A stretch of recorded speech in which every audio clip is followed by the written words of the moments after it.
વચનામૃત પાન 274 પત્રાંક 219 પત્રાંક 219 મુંબઈ ફાગણવદ એકમ 1947. આ પત્ર પણ સૌભાગભાઈ ઉપર છે. એમાં કૃપાલે લખે છે, એક દેખીએ જાનીએ એ ગાથા છે. નીચે સમયસાર નાટકની આ ગાથા છે. બનારસીદાસે લખેલી છે. નીચે ફૂટનોટમાં આપી છે. એક દેખીએ જાનીએ રમી રહીએ એક ઠોર, समल विमल न विचारिए यही सिद्धि नहीं और. एक देखिए जानिए रमी रहिए एक ठोर, समल विमल न विचारिए यही सिद्धि नहीं और. समयसार नाटक जीवद्वार. एक देखिए जानिए એ દોહા વિશે આપણે લખ્યું તો એ દોહાથી અમે આપને નિશંકતાની દ્રઢતા થવા લખ્યું નહોતું, પણ સ્વભાવે એ દોહો પ્રશસ્ત લાગવાથી લખી મોકલ્યો હતો. એવી લય તો ગોપાંગનાને હતી. શ્રીમદ ભાગવતમાં મહાત્મા વ્યાસે વાસુદેવ ભગવાન પ્રત્યે ગોપીઓની પ્રેમ ભક્તિ વર્ણવી છે. તે પરમહાલાદક અને આશ્ચર્યક છે. નારદ ભક્તિ સૂત્ર એ નામનું એક નાનું શિક્ષા શાસ્ત્ર મહર્ષિ નારદનું રચેલું છે. તેમાં પ્રેમ ભક્તિનું સર્વોત્તમ પ્રતિપાદન કર્યું છે. એક દેખીએ જાનીએ, એક આત્માને જ દેખો, એને જ જાણો. રમી રહીએ એક ઠોર, એક જ સ્થાનમાં રમો, એટલે કે સ્વરૂપ આત્મ સ્વરૂપને જાણો, એને જ માનો અને એમ જ રહો. નિશ્ચય રત્નત્રય. વ્યવહાર રત્નત્રય તો આત્મા સંબંધીનું જ્ઞાન મેળવવું, જે કંઈ બધા શાસ્ત્રો છે એ વ્યવહાર સમ્યક જ્ઞાન છે, અને એના પર જે આપણે શ્રદ્ધા કરીએ તે વ્યવહાર સમકીક છે. કે જે ભગવાને કહે તે બધું સત્ય છે, અથવા એને સમજવાનો પ્રયત્ન કરીએ, પછી એ મનમાં દ્રઢ કરીએ કે એમ જ છે, ભગવાને કહે એમ જ છે, તો એ શ્રદ્ધા વ્યવહાર સમકીક કહેવાય છે. પછી એ પ્રમાણે આપણું વર્તન થાય. જ્યાં સુધી જાણીએ નહીં તો શ્રદ્ધા કોની કરીએ?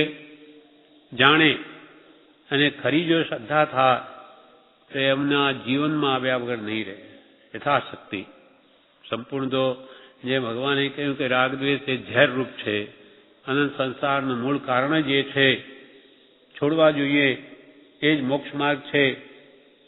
રાગદ્વેષ અજ્ઞાન એ મુખ્ય કર્મની ગ્રંથ છે. થાય નિવૃત્તિ જે હતી તે જ મોક્ષનો પંથ છે. પણ કે આજનો આજ બધો રાગદ્વેષ છૂટી ન જાય.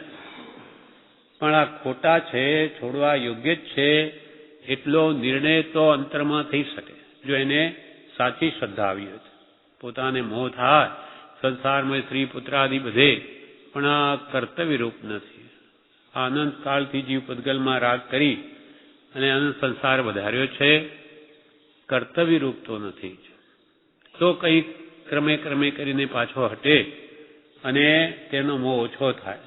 પછી રાગ સાને લઈને થાય, સામો રાગ થાય શરીરમાં, તો શરીરનું અસૂચિમય સ્વરૂપ વિચારે, સંસારનું દુઃખ કેવું, ઉપાધિ કેવી, આ સગળા સંસારની રમણી નાયક રૂપ, એ બધું વિચારી વિચારીને ભાવો કેમ મોડા પડે તેનો પ્રયત્ન કરે. કેમ કે આ કર્તવ્યરૂપ નથી. માટે એ વાત એને સમજાઈ જવી જોઈએ. તો કે તે એક દેખીએ એક જાણીએ, વ્યવહારથી જાણવું, માનવું ને તે પ્રમાણે વર્તન, તે બધું થયું વ્યવહાર રત્નત્રય. અહીંયા નિશ્ચય રત્નત્રયની વાત કરે છે. એક આત્માને જ જાણો, આત્માની જ શ્રદ્ધા કરો, એમાં જ રમણતા કરો. એ જ્ઞાન થયા પછીની વાત છે. બનારસીદાસે આ ગાથા લખી. પોતે જ્ઞાની પુરુષ હતા. પહેલા તો ખૂબ કવિ હતા. શ્રૃંગારની બધી કવિઓ ખૂબ કવિતાઓ રચતા. જ્યારે બીજા મુમુક્ષોથી જ્યારે ભાનમાં આવ્યું કે આ તો મહામોહ વધારે, આપણને ડૂબીએ બીજાને ડૂબાડે, જ્યારે વાત સમજમાં આવી ગઈ ત્યારે શૃંગાર રસથી ભરપૂર એવો ગ્રંથ આખો નદીમાં જ વહાવી દીધો કે હું આને રાખીશ, બીજા વાંચશે તો શૃંગાર રસથી મોહ કરશે, કેમ કે વાત સમજાઈ ગઈ. રૂપચંદજી પાંડેથી જેમ જેમ ભાન થાય છે પછી તો એ આત્મજ્ઞાની બની જાય છે. ત્યાર પછી આખો સમજસાર ઉપર આ નાટક ગ્રંથ લખ્યો છે. તેમાંની આ ગાથા છે. તેમાં જીવ દ્વાર, બંધ દ્વાર, આશ્રવ દ્વાર, બધા દ્વાર છે. આ જીવ દ્વારની ગાથા છે. જીવ એટલે આત્મા. એક આત્માને જાણો, એને જ એમાં જ રહો, એને જ શ્રદ્ધા કરો અને એમાં રમો. એક દેખીએ એક જાણીએ, રમી રહીએ એક ઠોર, સમલ અમલ ન વિચારીએ. આત્માનું નિશ્ચય સ્વરૂપ કેવું છે? એ કોઈ કર્મમળ સહિત કે કર્મળ રહિત પણ નથી. આત્મા તો જેવો છે તેવો છે. આપણે કર્મમળથી બંધાયેલા છીએ, માટે તેને છોડવા માટે આત્મામાં રાગદ્વેષ નથી એમ આપણે વિચારવું પડે છે, કેમ કે હમણાં છે માટે. બાકી નિશ્ચય તો આત્મા તો સાવ જુદો છે. એને કર્મને તો આસમાન પાતાળ જેટલું અંતર છે, કેમ કે એક ચેતન છે ને એક જળ છે.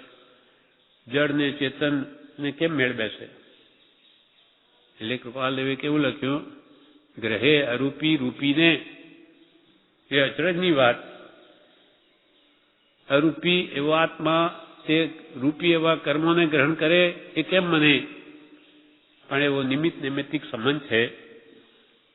જેમ કે લોખંડ છે તે લોહ ચુંબકથી આકર્ષાય, લાકડું નહીં આકર્ષાય. આ પ્લાસ્ટિક વગેરે ઇલેક્ટ્રિક વાયર ઉપર લગાડવામાં આવે એ આપણને ઇલેક્ટ્રિકનો કરંટ આપણને લાગવા ન દે, તેમ લોઢું જ ખેંચાય લોહ ચુંબકથી, બીજું નહીં ખેંચાય. એવો આત્મા ભાવ કરે કે કારમણ વર્ગણાઓ પોતાના આત્મા તરફ ખેંચાય છે, આકર્ષાય છે. સર્વત્ર રહેલી છે કારમણ વર્ગણાઓ. જેમ અહીંયા આપણે વાત કરીએ તો ઠેઠ અમેરિકા, લંડન પહોંચી જાય, ત્યાં શું છે? કાંઈ દેખાતું નથી. એવી જેમ એક દ્રવ્ય રહેલું છે સર્વત્ર, તેમ કારમણ વર્ગણાઓ પણ સર્વત્ર રહેલી છે. જેવા ભાવ કરે તરત બંધ. પછી શુભ ભાવ કરો કે અશુભ ભાવ કરો, શુભ ભાવ કરે શુભ બંધ, અશુભ ભાવ કરે અશુભ બંધ. અને શુભનું ફળ દેવાદિ ગતિ, દેવ મનુષ્યાદિ, અને અશુભનું ફળ નરક તિર્યંચાદિ. શુભ કરે ફળ ભોગવે દેવ આદિ, આદિ એટલે દેવ મનુષ્યાદિ ગતિમાં, અને અશુભ કરે નરકાદિ ફળ. કર્મ રહિતન ક્યાં? સંસારમાં તો જીવ કર્મ રહિત હોય નહીં, પણ જ્યારે સર્વકર્મથી છૂટી જાય ત્યારે તો એ મોક્ષમાં જાય છે. એ અહીંયા રહી ન શકે, કારમણ વર્ગડાઓ જ નથી. શું કામ? કેવી રીતે રહે અહીંયા? જે સર્વકર્મથી મુક્ત થયેલો આત્મા એક સમયમાં લોકાંતે કરોડો માઇલનું અંતર છે, અસંખ્યા. તેમાં તો આત્મા એક સમયમાં ત્યાં. શું એની ઝડપ છે? એટલે દ્રવ્યોના કેટલી તાકાત છે એની. એક સમય એટલે આંખ મીચીને ખોલીએ એમાં તો અસંખ્યાત સમય થાય, આ સમય બોલીએ એમાં તો અસંખ્યાત સમય થઈ ગયા. એક સમયમાં તો આત્મા કર્મથી મુક્ત થયેલો ઠેઠ લોકાંતે, 7 રજ્જુ પ્રમાણ લોક એના અંત સુધી પહોંચી જાય. એ બધી આપણી બુદ્ધિની બહારની વાત છે.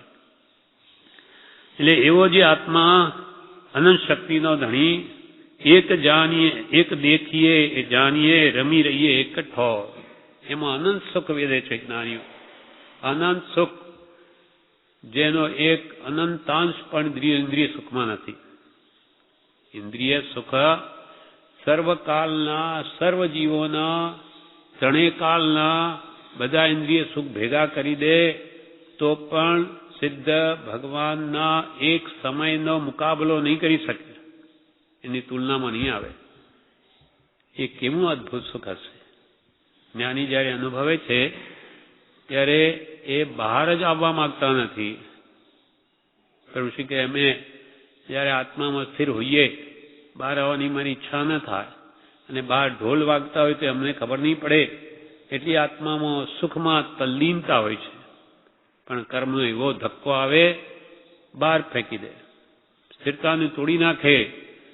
પણ એમનો લક્ષ્ય હંમેશા એમ જ રહેવાનું હોય. અનુભવ લક્ષ્ય પ્રતીત, કેમ કે વૃત્તિ વહી નિજ ભાવમાં પરમાર્થે સમકિત થઈ ગયો આત્માનો અનુભવ.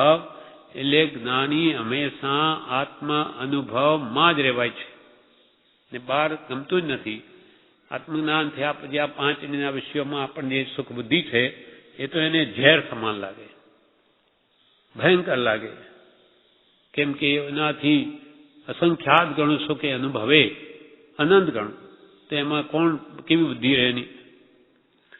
એમ એ કે છે પણ એ જ્ઞાન થયે સુખ મળે, પહેલા નહીં મળે. એટલે એ દોહા વિશે આપણે લખ્યું તો એ દોહાથી અમે આપને નિશંકતાની દ્રઢતા થવા લખ્યું નથી. આપને તો નિશંકતા છે, આત્મા વિશે કોઈ શંકા નથી. પણ સ્વભાવે એ દોહો અમને બહુ જ પ્રશસ્ત લાગ્યો, ખૂબ જ શ્રેષ્ઠ લાગ્યો. કે આત્માની કેવી વાત છે, બસ એને જ જાણો, એને જ માનો, એમાં જ રમો. કેમ કે પોતે એ પ્રમાણે વર્તન છે કૃપાલદેવનું. આત્મામાં તન્મયતા છે, એમાં કેટલું સુખ છે, એટલે એમણે એમને લખી દીધું. પોતે તો અનુભવે છે. એ સ્વભાવે દોહો પ્રશસ્ત લાગવાથી લખી મોકલ્યો હતો. એવી લય તો ગોપાંગનાને હતી. વાસુદેવ ભાગવત શ્રીમદ ભાગવતમાં ગોપીઓની અત્યંત ભક્તિ જે શ્રી કૃષ્ણ પ્રત્યે હતી તે વર્ણવેલી છે. તે કે છે એવી ભક્તિ તો ગોપાંગનાને હતી, એવી લય કે જ્યાં જોઈએ ત્યાં એમને કૃષ્ણ જ દેખાતા. જેમ એક પંડિત હતા જેને ખૂબ ભક્તિ કરેલી ભગવાનની. હવે એને પેલા છે ભણાવવા માસ્તર, પછી બીજા સ્કૂલમાં આવ્યા તો બીજા પૂછે કે બાળકો પૂછે એનો શું અર્થ, તો કે કૃષ્ણ. પછી બીજો કોઈ પ્રશ્ન પૂછે તો કે એનો શું અર્થ, તો કે કૃષ્ણ. બધાનો જવાબ કૃષ્ણ જ. કેમ કે એને તો એ જ દેખાય છે, બસ કૃષ્ણ સિવાય આ જગતમાં કાંઈ નથી. એવી પ્રેમ ભક્તિ, આત્મા અને પરમાત્માનું એક રૂપ થઈ જવું, તે પરાભક્તિની છેવટની હદ છે. એ તો ઘણી ઊંચી ભક્તિ. એમ આપણને પણ જો ભક્તિ પ્રત્યે તો જગત ભૂલાઈ જાય, કાંઈ યાદ ના આવે. એક કૃપાળો દેવ, બસ સહજાત્મ સ્વરૂપ પરમરૂપ, એ સિવાય બધું ખોટું. આત્મા સત જગત મિથ્યાને લાગે. કેમ કે ગમે તે ક્રિયા, જપ તપ કે શાસ્ત્ર અધ્યયન કરીને પણ એક જ કાર્ય સિદ્ધ કરવાનું છે, તે એ કે જગતની વિસ્મૃતિ કરવી અને સતના ચરણમાં રહેવું. સત એવો શુદ્ધ આત્મા, એના ચરણમાં રહેવું.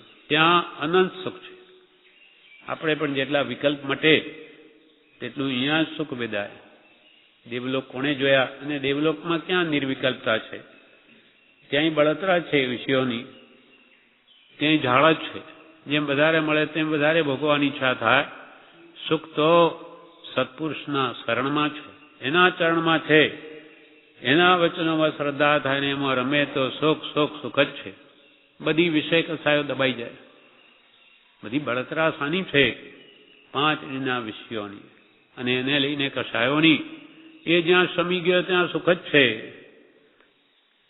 એટલે અહીંયા કે છે પણ સ્વભાવે એ દોહો પ્રશસ્ત લાગવાથી લખી મોકલ્યો હતો. એવી લય તો ગોપાંગનાને હતી. શ્રીમદ ભાગવતમાં મહાત્મા વ્યાસે વાસુદેવ ભગવાન પ્રત્યે ગોપીઓની પ્રેમ ભક્તિ વર્ણવી છે. તે પરમાહલાદક અને આશ્ચર્યક છે. પરમ આહ્લાદ કૃપાલદેવને એ ગોપીઓની ભક્તિ જોઈને પરમ પ્રેમ આવે છે. આહા, કે શું એની ભક્તિ! એક તુહી સિવાય એને કોઈ બીજો ભાવ નહોતો. એ પરમ આહ્લાદક અને આશ્ચર્ય ઉપજાવે એવી ભક્તિ હતી. ત્યારે ભાગવતમાં શું કે કૃષ્ણ પ્રસન્ન થયા એમની ભક્તિથી. એટલે કે છે કે રાત્રે બધી ગોપીઓ સાથે એક કૃષ્ણ એક ગોપી, એક કૃષ્ણ એક ગોપી એની સાથે રાસ રમ્યા. એમ વેદાંતમાં જે આવે ભાગવતમાં, કેમ કે એની અત્યંત ભક્તિથી આકર્ષાઈને આવ્યા. ભગવાન પણ પ્રેમને વશ છે. ભક્તિ જેની ભક્તિ ખૂબ છે એની પાસે ભગવાન જરૂર આવે. ભક્તને આવ્યો પ્રેમ તો મારે સો નેમ. પ્રભુએ એક દ્રષ્ટાંત આપ્યું ને, ભરવાડ હતો, એને જોયા નારદજીને, ક્યાં જાઓ? ભગવાન પાસે. તો કે મારું આટલું પૂછી લાવજો કે હું ઠુમરો ધરું તો ભગવાન આરોગ્ય છે કે નહીં, અને મને દર્શન ક્યારે આપશે એ પૂછી લાવજો. પૂછ્યું વિષ્ણુ ભગવાનને. પુરાણોમાં કથા છે કે પ્રભુશ્રીએ ઉપદેશામૃતમાં આપી, પોતે કહી. તો પૂછ્યું તો કે હા, એ જે ભાવથી મને ભોગ ધરે છે આરોગ્ય છું, પણ એમ કે છે કે દર્શન આપ ક્યારે આપશો? દર્શન એ તો એ જે આંબલીના ઝાડ નીચે ઉભો છે, એ આંબલીના પાન કેટલા હોય? હજારો લાખો હોય. એટલા યુગ વીતશે ત્યારે દર્શન આપશે, ત્યારે દર્શન થશે. હવે કે આવી વાત શું કહું ભરવાડને? આવા કરોડો વર્ષો પછી દર્શન થશે તો એને પેલો અધીરજ આવી જશે, એને દુઃખ થશે. એટલે નારદજી તો એમ જ જવા માંડ્યા. ભરજીએ ભરવાડે દૂરથી જોયા. ક્યાં જાઓ છો? ભગવાનનો ઉત્તર શું છે? તો કે ઠુમરો આરોગ્ય છે. દર્શનનું શું? એ શું ઈચ્છે છે? ભણેલો નથી બિચારો. એ તો કે હા કે ના, યસ કે નો, બીજે એને કઈ મગજમાં છે નહીં. હા કે છે કે ના કે છે? તેણે કહ્યું કે હા, આ આંબલીના ઝાડના જેટલા પાન છે એટલા યુગ વીત્યા પછી દર્શન થશે. બસ આંબલીના પાન ને યુગ ને એ તો એને કઈ ખબર નથી. એનો કે થશે, બસ પછી મારે શું? ભગવાનના મને દર્શન થશે. મને ભગવાનના દર્શન થશે. ખૂબ એને ઉલ્લાસ આવ્યો, ખૂબ પરમાહ્લાદ ઉત્પન્ન થયો, નાચવા લાગ્યો. કે છે કે તરત જ વિષ્ણુ ભગવાન ત્યાં આવી ચડ્યા. પછી નારદજી વિષ્ણુ ભગવાનના કાનમાં કહે કે ભગવાન, તમે આવું જ સાચું બોલો છો? મને તો આટલા યુગ વીતે ત્યારે દર્શન તમે હમણાં જ આવી ગયા. ત્યારે ભગવાન શું કહે કે ભાઈ, ભક્તને આવ્યો પ્રેમ તો મારે શું નેમ? મારે કે નિયમ જ છે કે કરોડો વર્ષ પછી આવું? એને આવી ગયો ઉલ્લાસ, તો હું હમણાં આવી ગયો. એ કહીને પ્રભુશ્રી શું કે આ જીવને હરખ આવ્યો નથી. છોકરાના લગ્નમાં જે હરખ આવે એવો બી એને આવ્યો નથી. કે પૈસા મળી જાય ખૂબ તો કેટલો આનંદ થાય, એવો એને સત્પુરુષ પ્રત્યે કદી પ્રેમ આવ્યો જ નથી. એટલે કાર્યસિદ્ધિ ક્યાંથી થાય? એટલે કે એવો પ્રેમ આવે તો જરૂર કામ થાય. એટલે આવી ભક્તિ કૃપાલય કે છે કે અમને તો પરમ આહ્લાદ ઉત્પન્ન કરે એવી ગોપીઓની ભક્તિ હતી અને આશ્ચર્ય ઉપજાવે એવી હતી. નારદ ભક્તિ સૂત્રીય નામનું એક નાનું શિક્ષા શાસ્ત્ર મહર્ષિ નારદજીનું રચેલું છે. તેમાં પ્રેમ ભક્તિનું સર્વોત્કૃષ્ટ પ્રતિપાદન કર્યું છે. બહુ જ નાની ચોપડી છે. નારદ ભક્તિ સૂત્ર નારદજીનું લખેલું શિક્ષા શાસ્ત્ર છે. મહર્ષિ મહાત્મા નારદજીનું. બહુ જ કંઈ 15-20 પાના છે.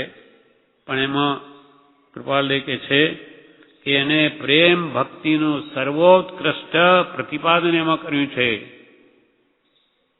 જે મીરાબાઈ ભગવાન પ્રત્યે કેવી ભક્તિ કે એને કોઈ લોકલાજ નડતી નથી.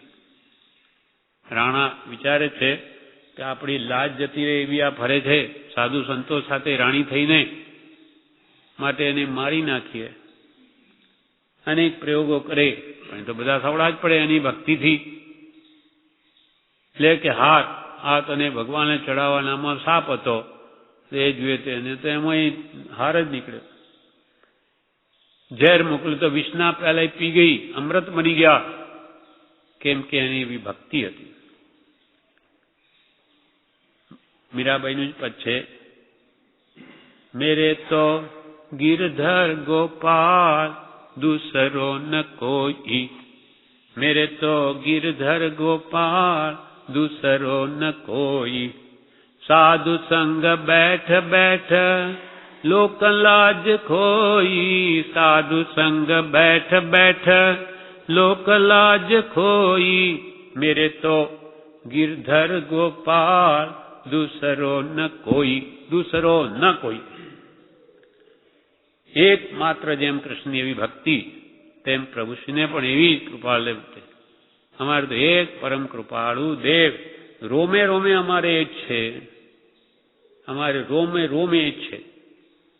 એટલો બધો પરમ પ્રેમ પ્રભુશ્રીને કૃપાળુ પ્રત્યે હતો તો એવી સિદ્ધિ પ્રાપ્ત થઈ છે. બ્રહ્મચારીજીને એવી ભક્તિ હતી. એ પણ શું કહે છે કે આ સંસારમાં સારરૂપ વસ્તુ એક સદગુરુ પ્રત્યેનો પ્યાર જ છે, બીજું બધું કાંઈ નથી, બધું નાશવંત છે. જગત લીટી છે બે, સદગુરુ પ્યાર છે. એમ અત્યંત ભક્તિ, અત્યંત ભક્તિ કૃપાળદેવ પ્રત્યેની આપણે બધાને પણ એ જ કરવા કહેતા કે એનાથી અમારું કામ થયું છે. બે જણા આખી જિંદગી એ જ કહ્યું છે, કૃપાળદેવ પ્રત્યે ભક્તિ કરો, એના ગુણો પ્રત્યે પ્રેમ લાવો તો તમે ગુણના ભંડાર બની જશો. તમારો આત્મા તમને પ્રત્યક્ષ અનુભવાશે, કેમ કે એ સાચા પુરુષ છે. એના આત્મગુણોની ભક્તિ કરવાથી તમારામાં ગુણ પ્રગટ થાય જ, કેમ કે અમે અનુભવથી કહીએ છીએ. પ્રભુ શ્રી કે આ માર્ગમાં ભૂલ નથી, કેમ કે અમને અનુભવ છે, એની અમે જવાબદારી લઈએ છીએ. એમ નારદ ભક્તિ વિશે ઘણા પત્રોમાં કૃપાળદેવે એનું વર્ણન કર્યું છે. ભક્તિના અનેક પત્રોમાં અનેક રીતે ભક્તિ બતાવી છે. નારદ ભક્તિ સૂત્ર એ નામની નાનું શિક્ષા મહર્ષિ નારદજીનું રચેલું છે. તેમાં પ્રેમ ભક્તિનો સર્વોત્કૃષ્ટ પ્રતિપાદન કર્યું છે. ભક્તિ પરમ પ્રેમ રૂપા. આપણે જે ભક્તિ શબ્દ બોલીએ છીએ, કેમ કે ભગવાન પ્રત્યેનો પ્રેમ છે એ નિર્મળ પ્રેમ છે. પ્રેમના ઘણા પ્રકાર છે. પોતાના સ્ત્રી પ્રત્યેનો પ્રેમ હોય, ભાઈ પ્રત્યેનો હોય, બેન પ્રત્યેનો હોય, અને માતા પિતા પ્રત્યેનો હોય, સત્પુરુષ પ્રત્યેનો હોય. પ્રેમમાં ઘણું અંતર છે. એમ ભગવાન પ્રત્યેનો જે નિર્દોષ પ્રેમ છે તેને ભક્તિ કહેવામાં આવે છે. ભક્તિથી ભવસાગર તરી જવાય છે. કેમ તો કે ભગવાનના ગુણોમાં ભક્તિ પણ ક્યારે આવે કે જ્યારે એને સંસારની ભક્તિ ઓછી થાય તો. ભક્તિ એટલે પ્રેમ. સંસાર પ્રત્યેનો અનંતો પ્રેમ છે આપણો. પ્રીતિ અનંતી પર થકી જેહ તોડે તેહ જોડે, પરમ પુરુષથી રાગતા એકત્વતા હો દાખી ગુણ ગેહ. પ્રીતિ અનંતી પર થકી. પર પદાર્થમાં કેટલી પ્રીતિ છે? અનંતી, કોઈ માપ નથી, અમાપ. જેટલા અંશે ત્યાંથી પ્રીતિ ઘટે. પ્રેમરૂપી એક મૂડી છે જે દરેક આત્મા પાસે છે, તે બહાર વેરી નાખેલી છે. જેમ કે આપણી પાસે 10 લાખની મૂડી હોય, એ આપણે કોઈ ધંધાદારી કંઈ તિજોરીમાં રાખીને મૂકે પૈસાને, એ કોઈને કોઈ ધંધામાં કમાણી માટે લગાવેલા હોય. એટલે કે ભાઈ હવે એથી વિશેષ કમાણીનો કોઈ ધંધો મળી ગયો કે આમાં બહુ સારી કમાણી થઈ શકે, પણ મૂડી તો ઓલરેડી ઇન્વેસ્ટેડ. હવે ત્યાંથી ઉપાડીએ તો આપણે અહીંયા લગાડી શકાય. તેમ પ્રીતિ, સંસાર, પ્રેમ આપણા હૃદયમાં ઘણો પ્રેમનો આત્માનો ગુણ છે. એ સંસારમાં બધે વેરી નાખેલો છે. થોડું ધનમાં, થોડું સ્ત્રીમાં, થોડું પુત્રમાં, થોડી માન મોટાઈમાં, એવી દરેક ઠેકાણે એની પ્રેમરૂપી મૂડી વેરાયેલી છે. હવે ત્યાંથી જેટલા અંશે ઉપાડે તેટલા જ અંશે ભગવાન પ્રત્યે થાય. એટલે એ ભક્તિ જેને આવી એનું કામ અવશ્ય થાય. ભક્તિ વિના નવી મુક્તિ હુવે કોઈ ભક્તને, હો લાલ હુવે કોઈ ભક્તને. કોઈ ભક્તને ભક્તિ વિના મુક્તિ નહીં થાય. ને કૃપાલ કે ભગવાન પણ મુક્તિ આપવામાં કૃપણ નથી, પણ ભક્તિ આપવામાં કૃપણ છે. એ લોભ ભગવાનને શા માટે હશે? શા માટે આ કે એને સંસારની ભક્તિ છૂટતી જ નથી, ક્યાંથી મોક્ષ આપે?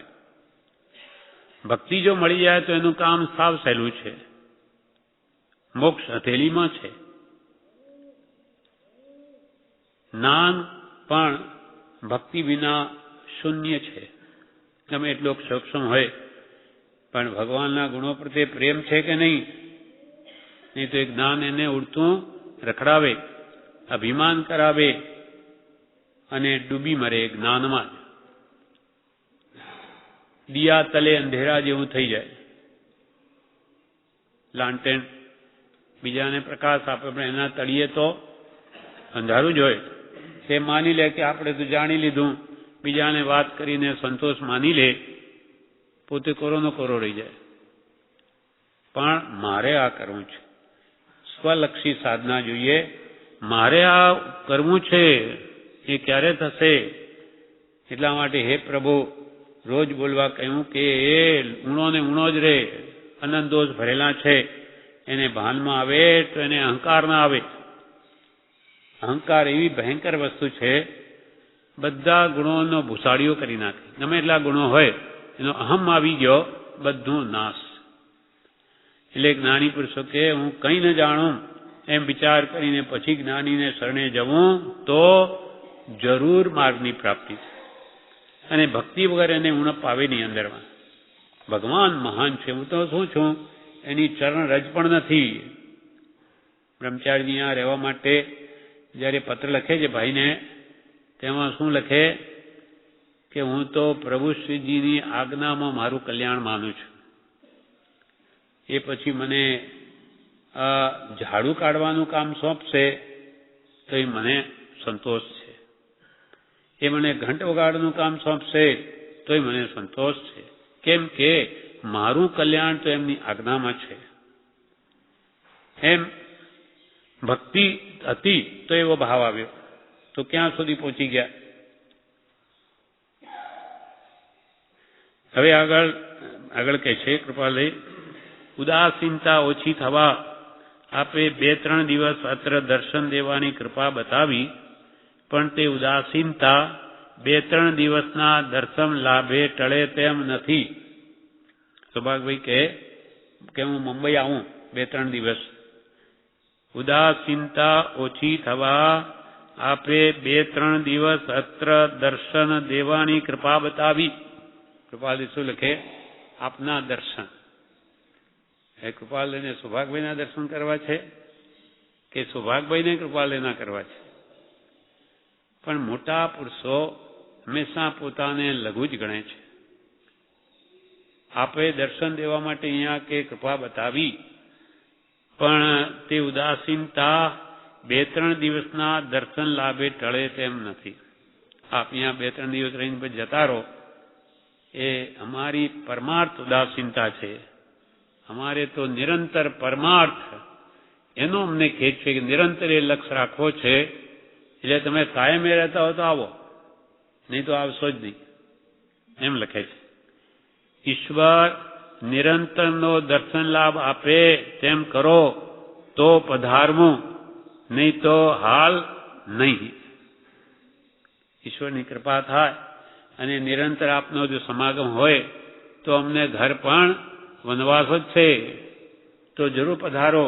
બાકી અહીંયા 2-3 દિવસ જતા રહો, ના તો આવશો જ નહીં.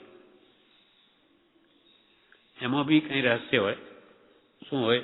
કૃપાલય જાણે છે કેમ કે અહીંયા આવીને આવી ઉપાધિ જોગ જુએ ને કંઈ બીજો ભાવ આવી જાય, ખબર નહીં શું એમના અંતરમાં હોય, પણ નાની જે કહે તે બધું બરાબર છે. આ પ્રમાણે આ પત્ર પૂરો થયો. આનું પણ વિવેચન નથી. હવે પત્રાંક 220 એ પણ સૌભાગભાઈ ઉપર છે. નાનો જ પત્ર છે. એ પણ મુંબઈ ફાલ્ગુન વદ 30 શનિ 1947. આજે આપનું જન્માક્ષર સહપત્ર મળ્યું. જન્માક્ષર વિશેનો ઉત્તર હાલ મળી શકે તેમ નથી. ભક્તિ વિશેના પ્રશ્નોનો ઉત્તર પ્રસંગે લખીશ. તમારું આજે પત્ર મળ્યું. સૌભાગભાઈનું જન્માક્ષર મોકલ્યા છે. જન્મકુંડલી બનાવવાનો અથવા એ મારે જન્મ શું, ભાગ્યમાં શું છે વગેરે બધું કહો. જન્મકુંડલીમાં શું છે? તો કૃપાલી કે જન્માક્ષર વિશેનો ઉત્તર હાલ મળી શકે તેમ નથી. એની આશા રાખશો નહીં. ભક્તિ વિશેના પ્રશ્નોનો ઉત્તર એ પણ પ્રસંગે લખીશ. અવસર આવશે તો તમે જે ભક્તિ વિશેના પ્રશ્નો લખ્યા એનો જવાબ લખીશ, પણ જન્માક્ષર વિશેનો નહીં. અમે આપને જે વિગતવાળા પત્રમાં અધિષ્ઠાન વિશે લખ્યું હતું તે સમાગમે સમજી શકાય તેવું છે. અધિષ્ઠાન જે 218માં પત્રમાં આટલું લાંબુ લખેલું, તો એ કે છે કે આ વાત જરા વિસ્તારથી તો સમાગમે જ સમજી શકાય એમ છે. પત્રથી એનો ખુલાસો નહીં થઈ શકે. અમે આપને જે વિગતવાળા પત્રમાં અધિષ્ઠાન વિશે લખ્યું હતું તે સમાગમે સમજી શકાય તેવું છે. છતાં પણ ટૂંકામાં કહે છે અધિષ્ઠાન એટલે શું? અધિષ્ઠાન એટલે જેમાંથી વસ્તુ ઉત્પન્ન થઈ, જેમાં તે સ્થિર રહી અને જેમાં તે લય પામી, તે એ વ્યાખ્યાને અનુસરી જગતનું અનુષ્ઠાન સમજશો. કૃપાલે શું કહ્યું? જેમાંથી વસ્તુ ઉત્પન્ન થઈ, જેમ એમ જ પછી સ્થિર રહી અને લય પણ તેમ જ પામી, એ વ્યાખ્યાને અનુસરી જગતનું અનુષ્ઠાન સમજશો. આખું જગત શાનું બનેલું છે? 6 દ્રવ્યોનું. 6 દ્રવ્યોનો આખો સમૂહ, એનું નામ જ લોક છે કે વિશ્વ છે કે જગત છે કે દુનિયા છે જ્ઞાનીઓની દ્રષ્ટિમાં. તો એ દરેક દ્રવ્ય છે એ પોતાની પર્યાય પોતામાં જ કરે છે. જળની પર્યાય જળમાં જ થાય. જળની પર્યાય ચેતન ન કરે ને ચેતનની પર્યાય જળ ન કરે. જળ ભાવે જળ પરિણમે. જળ ભાવે જળ પરિણમે ચેતન ચેતન ભા. કોઈ કોઈ પલટે નહીં છોડી આપ સ્વભાવ. દરેકનો સ્વભાવ છે. જેમ લીંબુ એ પૂતગલ છે, જળ છે, તો એમાં ખટાશ જ કેમ? લીંબુ ખાટું કેમ? શેરડી જેમ મીઠું કેમ ન થાય? તો ભાઈ એનો સ્વભાવ છે એવો, એ પૂતગલનો એવો ગુણધર્મ છે. તેમ દરેક દ્રવ્ય પોતપોતાના સ્વભાવમાં જ રમે. એમ અહીંયા કે છે જે પૂતગલનું પરિણમન પૂતગલમાં, જીવનું પરિણમન જીવમાં. જીવ જે ભાવ કરે છે એ જીવ માત્ર ભાવ જ કરે. એ તો કાંઈ નહીં કરી શકે પૂતગલમાં. એટલે કૃપાલે એમ જ કહ્યું કે એક તણખલાના 2 ટુકડા પણ આ આત્મા કરી શકે નહીં. તો કે તણખલું આખા ઝાડના ઝાડ તો તોડી નાખે છે ને. કોણે તોડ્યા? આત્માએ તોડ્યા? આત્મા તો રૂપી તત્વ છે. આ હાથ એ પણ પૂતગલ. કુહાડો હોય તો એ પૂતગલ. એને લઈને બધું તોડે છે. એટલે આત્મા તો માત્ર ભાવ કરે છે. એટલે પૂતગલની ક્રિયા પૂતગલ દ્વારા જ થાય. તેમ આત્માના જ્ઞાન દર્શને આત્મામાં જ હોય એમાં જ એનું પરિણમન થયા કરે છે. પરિવર્તનશીલ એવો દરેક દ્રવ્યનો સ્વભાવ છે. આત્મા આજે આપણે આ પર્યાય આ શરીરમાં આવ્યો. શરીરરૂપ પર્યાય છે. સ્ત્રી રૂપ કે પુરુષ રૂપ, મનુષ્ય રૂપ. કાલે આ જ પર્યાય છોડીને કાલે દેવ કે તિર્યંક કે નારકી થશે. પર્યાય બદલાઈ ગઈ, અવસ્થા બદલાઈ ગઈ, પણ આત્મા તો તેનો તે જ. આ સમજાવવા માટે સોનું એ મૂળ દ્રવ્ય નથી, છતાં પણ સમજાવવા માટે કહ્યું કે સોનું છે એની એક વીટી રૂપ અવસ્થા છે. વીટી તોડી નાખીને કાનનું કુંડલ બનાવી દીધું તો વીટી રૂપ અવસ્થાનો નાશ, કુંડલ રૂપ અવસ્થાનો જન્મ, અને સોનું તો તેનું તે. એમાં તેમ અહીંયા શું કહ્યું કે અધિષ્ઠાન એટલે જેમાંથી વસ્તુ ઉત્પન્ન થઈ એટલે એને પર્યાય ઉત્પન્ન થઈ અવસ્થા. દ્રવ્ય તો કોઈ કાળે ઉત્પન્ન થતું જ નથી. પછી જીવ દ્રવ્ય હોય કે જળ દ્રવ્ય હોય, છે દ્રવ્ય ત્રિકાલિક છે.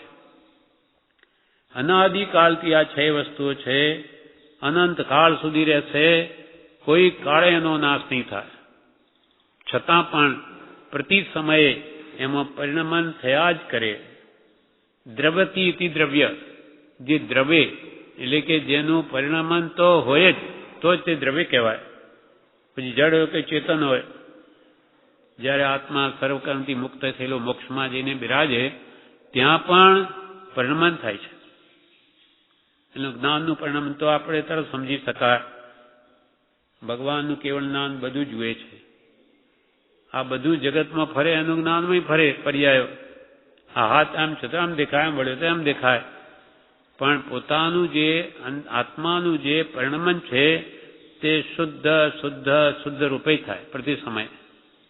છતાં જ્ઞાન રાગદ્વેષ વગરનો એવો ગુણ જ છે આત્માનો, એટલે આખું વિશ્વમાં ઝલકે છે, જુએ છે, જાણે છે, છતાં એને કોઈ રાગદ્વેષ નથી કોઈ પ્રત્યે.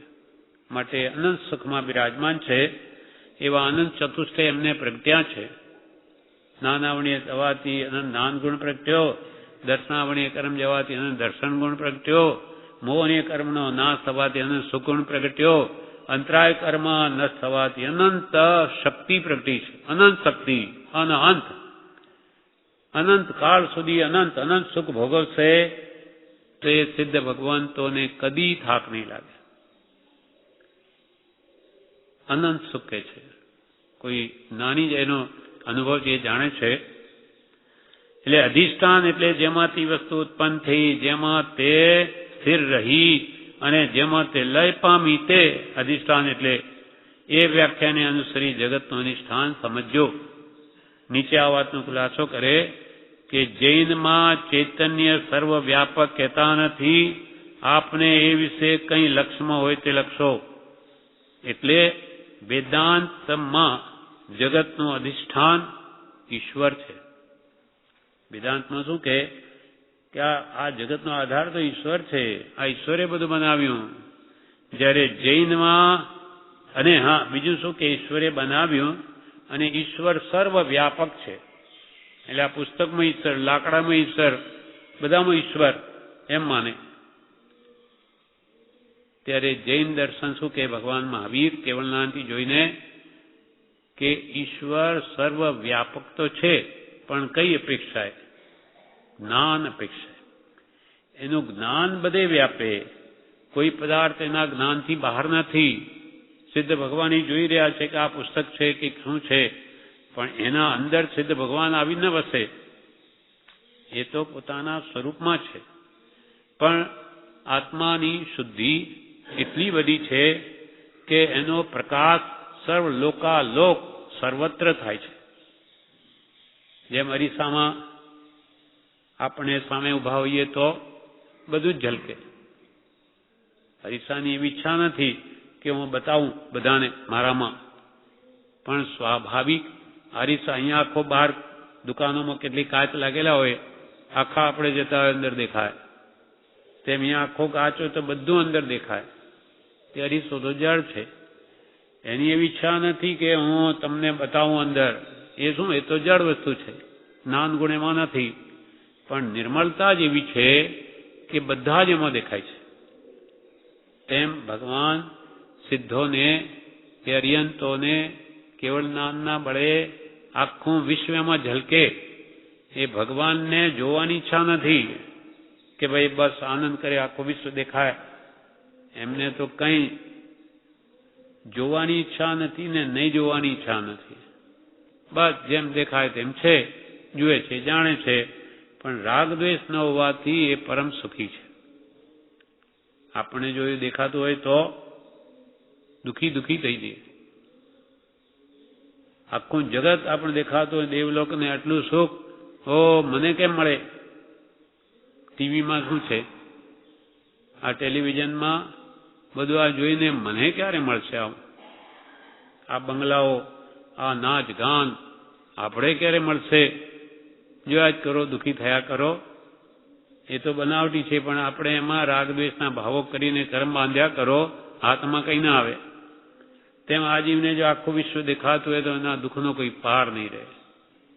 એટલે આપણને નથી દેખાતું એ જ સારું છે. દેખાય પણ નહીં, નિર્મળતા જ નથી, ક્યાંથી દેખાય?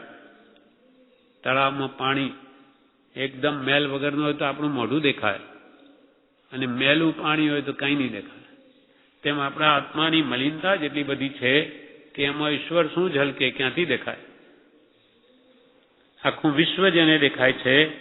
એટલે જૈનમાં ચૈતન્ય સર્વ વ્યાપક કહેતા નથી.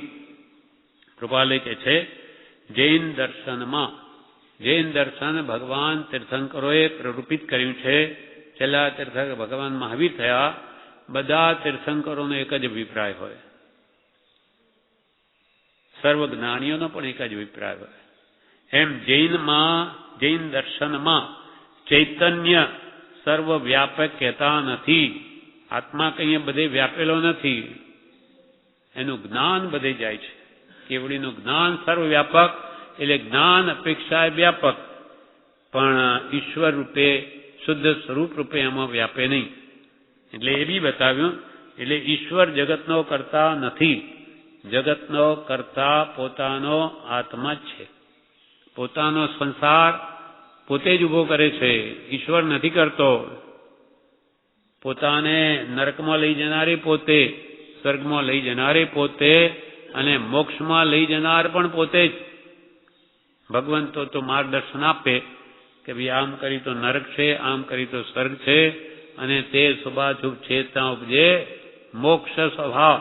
શુદ્ધ ભાવમાં આવીશ તો મોક્ષ પામીશ, અશુભથી નરકાદી ગતિ, શુભથી દેવાદી, અને શુદ્ધ ભાવમાં રહે તો શુભાશુભનો અંત આવી જાય, અને તું અનંત સુખમાં સર્વકાળને માટે બિરાજમાન થઈશ. એવું જે મોક્ષ, મુક્તિ, સર્વ કર્મોથી મોહથી મુક્તિ કે કર્મોથી મુક્તિ, એવી મુક્તિ એટલે મોક્ષને સર્વ ધર્મમાં શ્રેષ્ઠ કયો છે. સર્વ ધર્મ એમ જ કે મુક્તિ મેળવવા જેવી છે. આ બધી આદિ વ્યાધિ ઉપાધિથી કે જન્મ જરા મરણથી, કેમ કે એ જ મુખ્ય દુઃખના હેતુ છે. એ જ્ઞાની આપણને બતાવ્યું છે. એટલે પોતાનું અધિષ્ઠાન પોતે જ છે. આ પ્રમાણે આ પત્ર પૂરો થયો.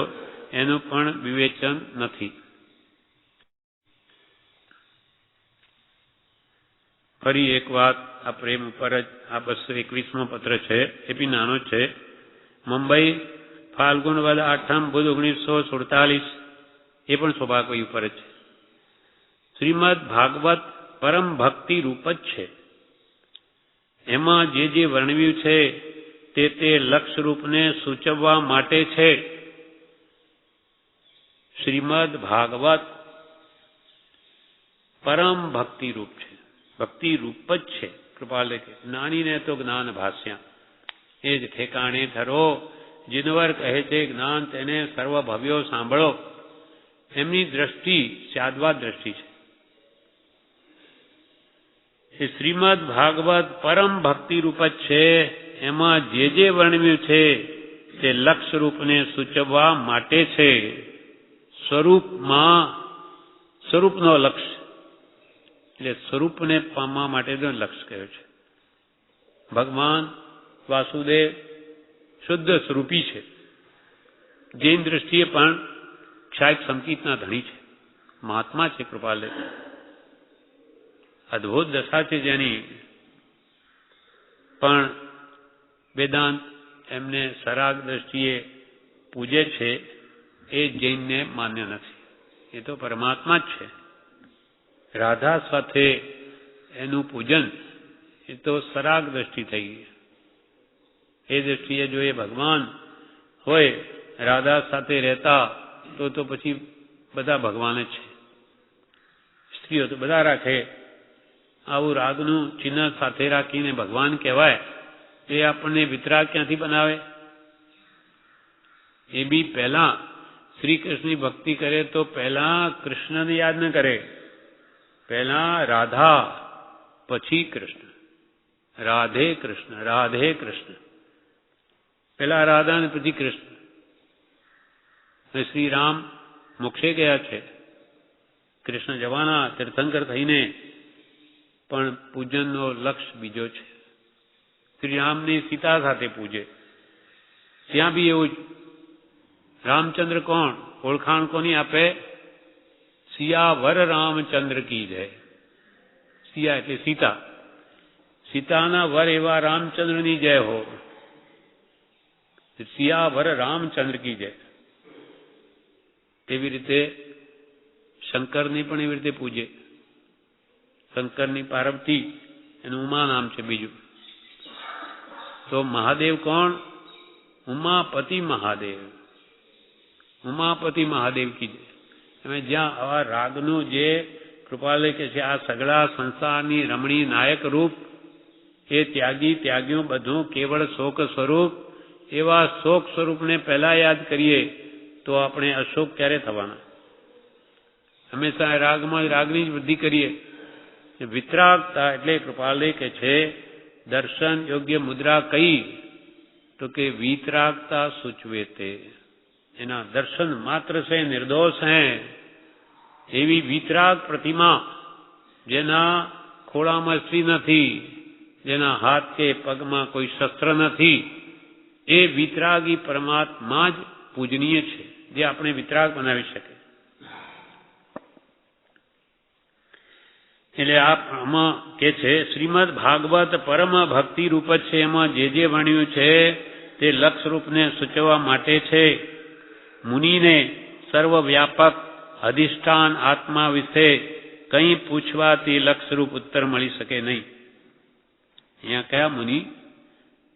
દીપચંદી મુનિ.